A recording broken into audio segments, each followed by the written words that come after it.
जिस माँ ने अपने खून पसीना से इस घर को बनाया, आज उसी माँ को घर से निकालने की बात हो रही थी।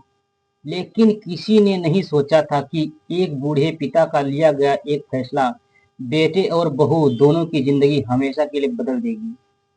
शहर के एक आलीशान घर में राहुल अपनी पत्नी निशा और अपने बूढ़े माता पिता सावित्री देवी और हरि प्रसाद जी के साथ रहता था।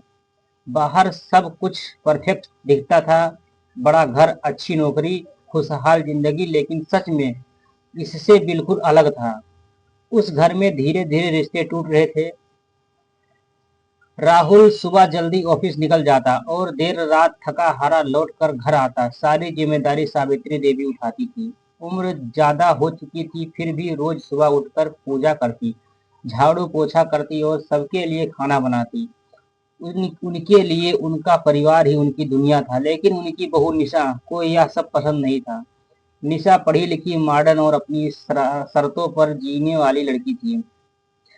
उसने लगता था कि सास हर वक्त उसके काम में दखल देती है। धीरे धीरे उसका झुंझलाहट गुस्से में बदलने लगा। एक सुबह सावित्री देवी चुपचाप किचन में चाय बना रही थी। तभी निशा तेज आवाज में बोली, माँ जी, मैं कितनी बार कहा कि मेरी किचन में बिना पूछे मत आया कीजिए। सावित्री देवी थोड़ा घबरा गई। उन्होंने धीमे स्वर में कहा, बेटा, मैं तो चाय ही बना रही थी, तुम सोचा आराम कर लो। निशा ने टुनटुनाकर जवाब दिया, मुझे आपकी मदद नहीं चाहिए। ये सब सावित्री देवी के दिल में तीर की तरह चुभ गई। वह चुपचाप गई। उनकी आंखों में आंसू थे, लेकिन उन्होंने कुछ नहीं कहा। राहुल ये सब देखता था, लेकिन हर बार की तरह इस बार चुप रह गया। बीते दिन और घर का माहौल बिगड़ता गया। एक दिन वो हुआ जिसने सब कुछ बदल दिया।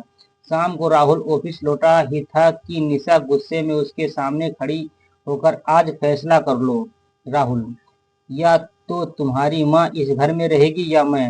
राहुल के होश उड़ गए। निशा, तुम क्या कह रही हो? वो मेरी माँ है। निशा ने सख्त सख्त लहजे में कहा, तो ठीक है, मैं ही चली जाती हूँ। राहुल के सामने सबसे बड़ा सवाल खड़ा हो गया। एक तरफ उसकी माँ, दूसरी तरफ उसकी पत्नी। उसी समय कमरे के कोने में बैठा सावित्री देवी और हरि प्रसाद जी सब सुन रहे थे। सावित्री देवी की आंखों में आंसू बहने लगे। हरि प्रसाद जी चुप थे, लेकिन उनका दिल टूट चुका था। उस रात राहुल का एक पल भी सोया नहीं पाया। सुबह होते ही वह अपनी माँ के पास गया। उनकी आवाज कांप रही थी, माँ, मुझे माफ कर दो। सावित्री देवी सब समझ गई थी। उन्होंने अपने आंसू छुपाते हुए मुस्कुराकर कहा, बेटा, अगर मेरी वजह से तुम्हारी जिंदगी की परेशानी आ रही है तो मैं खुद चली जाती हूँ। राहुल के अंदर से टूट गया, लेकिन उसने कुछ नहीं कहा और फिर अपनी माँ को वृद्धाश्रम छोड़ आया। जब वो उन्हें छोड़कर जा ही रहा था, सावित्री देवी ने बस इतना कहा, खुश रहना बेटा। राहुल की आंखें नम थी, लेकिन वो पीछे मुड़कर नहीं देख पाया। घर लौटने के बाद हरि प्रसाद जी चुपचाप बैठे थे। उनकी आंखों में दर्द था, लेकिन उन्होंने कुछ नहीं कहा। रात को उन्होंने राहुल को अपने पास बुलाया और शांत आवाज में बोला, बेटा, तुम अपनी माँ को छोड़ दिया, कल मुझे भी छोड़ दोगे?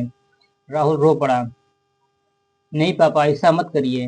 हरि प्रसाद जी गहरी सांस ली, तो सुनो, मैंने भी एक फैसला लिया है। अगले दिन सुबह उन्होंने अपनी सारी संपत्ति, घर, जमीन, बैंक बैलेंस, सब कुछ एक ट्रस्ट के नाम पर कर दिया और फिर उन्होंने वृद्धाश्रम जाने का फैसला लिया। यह सुनकर राहुल और निशा दोनों के पैरों के तले जमीन खिसक गई। अब उनके पास रहने का घर था, न उनका रहने का घर था। कुछ ही दिनों में घर सूना लगने लगा। जहाँ पहले माँ की आवाज गूंजती थी, अब वहाँ सन्नाटा था। निशा, जो पहले गुस्से में करती थी, अब चुपचाप रहने लगी। एक दिन वो रोते हुए राहुल से बोली, राहुल, मैंने बहुत बड़ी गलती कर दी, मुझे माँ और पापा को वापस लाना है। राहुल की आंखों में भी आंसू थे। तुरंत दोनों वृद्धाश्रम पहुंचे। वहां जाकर उन्होंने सावित्री देवी और हरि प्रसाद जी को देखकर और उनके पैरों में गिर पड़े। निशा फूट फूट कर रो रही थी, माँ, मुझे माफ कर दीजिए, मैं गलती हो गई। सावित्री देवी उसे उठकर गले लगा लिया। बेटा, माँ कभी अपने बच्चे से नाराज नहीं होती। हरि प्रसाद जी ने राहुल के कंधे पर हाथ रखते हुए कहा, गलती हर इंसान से होती है, लेकिन जो समय रहते उसे मान ले वही समझदार होता है। उस दिन से वो वापस घर लौट आए, लेकिन इस बार घर वैसा नहीं था जैसे पहले जैसा था। अब वहाँ अहंकार नहीं था, प्यार था, शिकायत नहीं था, समझी थी, और सबसे जरूरी वहाँ माँ बाप की इज्जत थी। निशा अब हर सुबह सावित्री देवी के साथ रसोई में काम करती, उनके पैर दबाती, उनका नाम ख्याल रखती। राहुल भी अब समझ चुका था, जिस माँ बाप ने उसे खड़ा किया, उन्हें गिराने का हक उसे कभी नहीं था। घर फिर से बस गया, लेकिन इस बार रिश्ता की नींव पहले से कई ज्यादा मजबूत थी। सीख है, माँ बाप कभी बोझ नहीं होते। जो आज उनके साथ करोगे वही कल तुम्हारे साथ होगा।